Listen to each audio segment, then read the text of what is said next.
Good morning, class 9th. In previous lecture, we have completed the basic theorem about a linear pair and around a point. आपको क्या करना है, उसके basis पे questions करने हैं. जो नहीं आना है उसको पूछना है. ठीक है ना.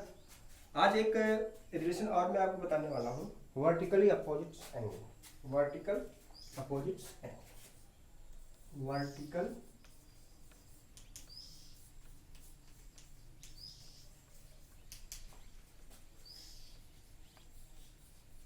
Opposite angle. क्या होता है आप ये समझो. कुछ नहीं, अगर दो लाइन एक दूसरे को इंटरसेक्ट कर रही है, मान लो ये ए हो गया, ये बी हो गया, ये सी हो गया, ये डी हो गया, ये जो पॉइंट है ओ. ठीक है ना. तो ये वाला पार्ट, ये वाला पार्ट और ये वाला पार्ट और ये वाला पार्ट, मतलब इसको अगर एक डाल दिया, दो डाल दिया, तीन डाल दिया, ये चार डाल दिया. तो बेटा if two lines intersect at a point O, then its opposite angles are known as vertical opposite angle. Means you got angle 1 and angle 2, angle 3 and angle 4 are known as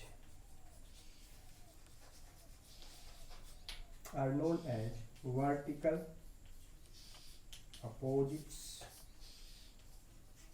angle. ठीक है. Theorem यहां से बन रहा है. Theorem ये है कि vertical opposite angle are equal. Vertical opposite angle are equal. ठीक है. मतलब ये हुआ to prove that angle 1 is equal to angle 2 and angle 3 is equal to angle. कैसे? इसको मैं आपको बता दे रहा हूं. कुछ नहीं करना है. प्रूफ की बात करूं, अभी क्वेश्चन की बात भी कर लूंगा मैं.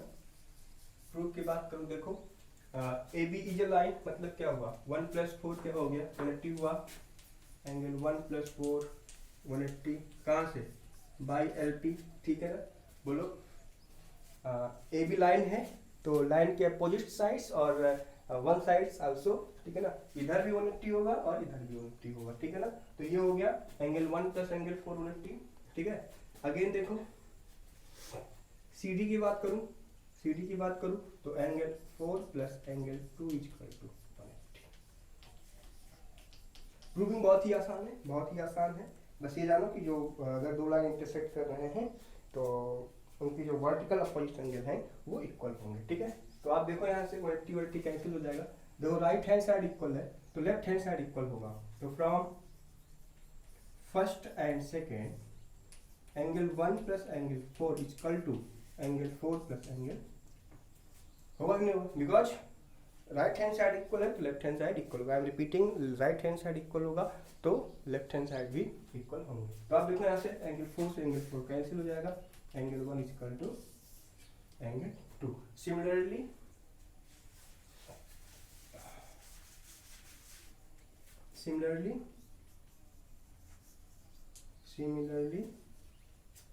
we can prove angle 3 is equal to angle 4. Similarly you can prove angle 3 is equal to angle 4. आइए क्वेश्चन कर लें. इस पे एक शानदार सा क्वेश्चन कर लूँ जिससे कि आप लोगों को ये समझ में आ जाए कि यहाँ वर्टिकल अपोजिट एंगल का यूज कैसे करेंगे. उसके बाद कुछ और है उसको मैं आपको समझा दे रहा हूँ, बता दूंगा अभी, है ना. जैसे क्वेश्चन है, मान लो क्वेश्चन की बात करना है मुझे. 1 2 एक 3 लाइन कट कर.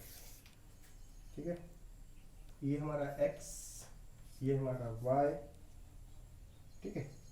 ये हमारा z, ये हमारा u, ये हमारा 50, ये हमारा 90. क्वेश्चन हमारा यही है.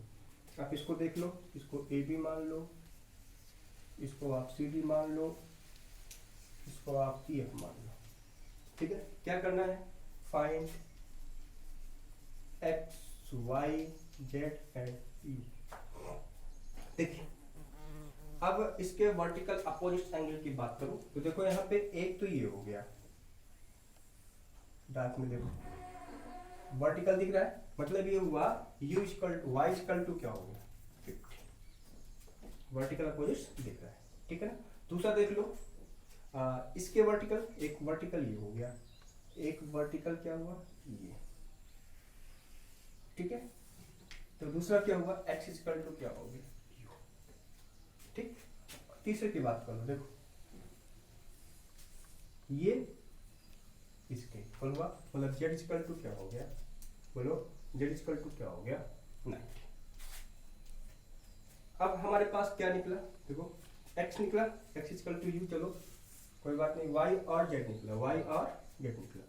अब देखो यहाँ पे एक चीज और समझनी है, CD हमारा क्या है, लाइन है, CD हमारा क्या है, लाइन। देखो यहाँ पे CD जो लाइन,